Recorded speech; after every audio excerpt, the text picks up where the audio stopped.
Oke adik-adik, kita akan mulai materi kita, yaitu seni budaya, gambar flora, fauna, dan benda alam. Alam merupakan sumber belajar yang tidak akan pernah habis untuk digali. Keanekaragaman flora dan fauna dapat menjadi sumber inspirasi dalam menggambar. Oke, kembali lagi. Apa sih yang dimaksud dengan gambar?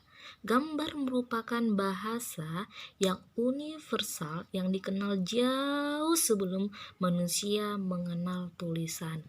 Nah, pada zaman dahulu mereka hanya melihat gambar daripada tulisan.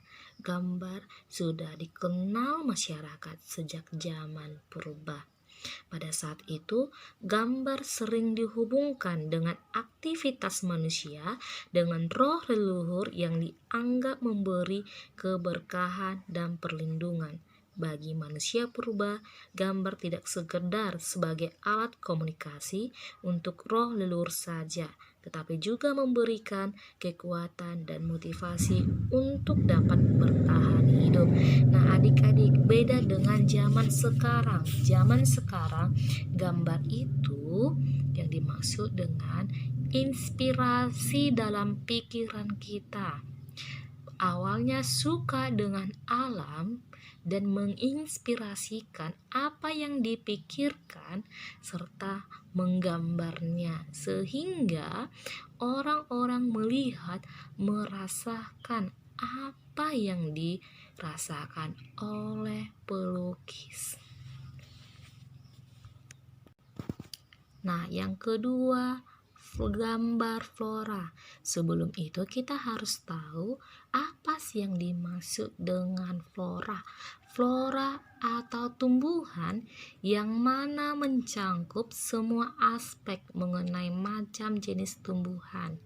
Contohnya yaitu bagian darat maupun air. Nah, tumbuh-tumbuhan darat itu bisa tahu ya, bunga mawar.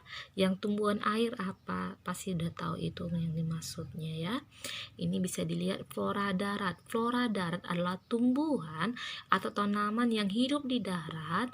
Flora darat memiliki banyak jenisnya. Contoh dari flora darat yaitu tanaman anggrek, tanaman mawar, dan sebagai berikutnya. Sedangkan flora di air yaitu tanaman atau tumbuhan yang hidup di air. Flora air memiliki ciri yang berbeda dengan flora darat. Contoh dari flora air yaitu bunga teratak, eceng gondok, dan sebagai berikutnya. Nah, bisa adik-adik melihat ya, ini yang dimaksud dengan flora darat ya. Flora darat ini memang tinggal di darat ya, sedangkan flora air memang tinggal di air. Yang kedua juga ini tetap tinggal di darat, sedangkan ini teratai ini tinggal di dalam air. Itu yang dimaksud dengan flora air dan flora darat.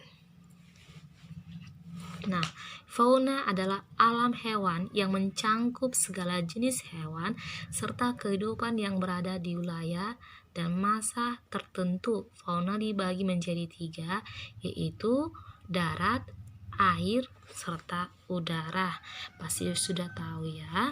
Sedangkan fauna darat, ada fauna yang hidup di darat saja, misalnya bernapas menggunakan paru-paru. Contoh hewan yang hidup di darat ialah jerapah, kelinci, sapi, ayam, dan sebagai berikut. Sementara di air adalah hewan yang hidup di air, bernapas di dalam insang, menggunakan insang. Jadi contohnya itu ikan, binatang laut, atau paus. Sedangkan fauna udara yaitu tinggal yang hidup di udara ya adik-adik. Yang hidup di udara bernapas menggunakan pundi-pundi udara. Contohnya burung, kupu-kupu, dan sebagai berikut. Nah, bisa dilihat ini fauna darat, ini fauna air, ini fauna udara. Teknik flora dan fauna.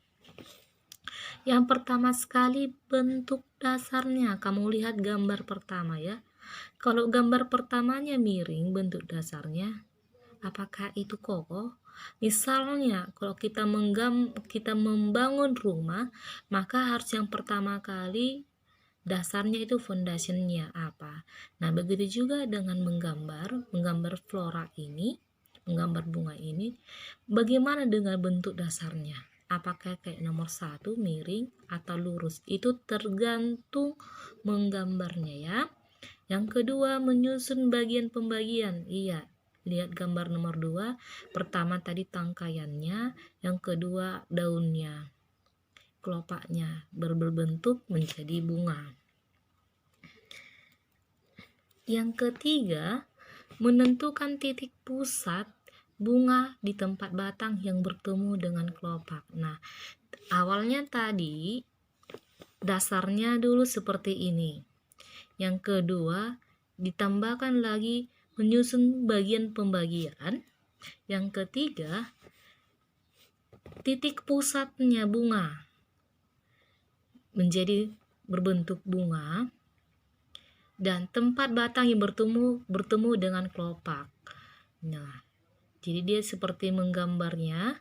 Yang kelima itu memberikan arsiran atau warna.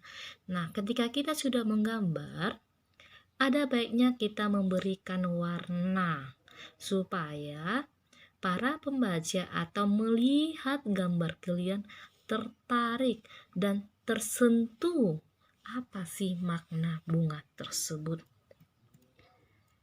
Nah, yang kedua, teknik alam benda. Sama juga dengan flora tadi.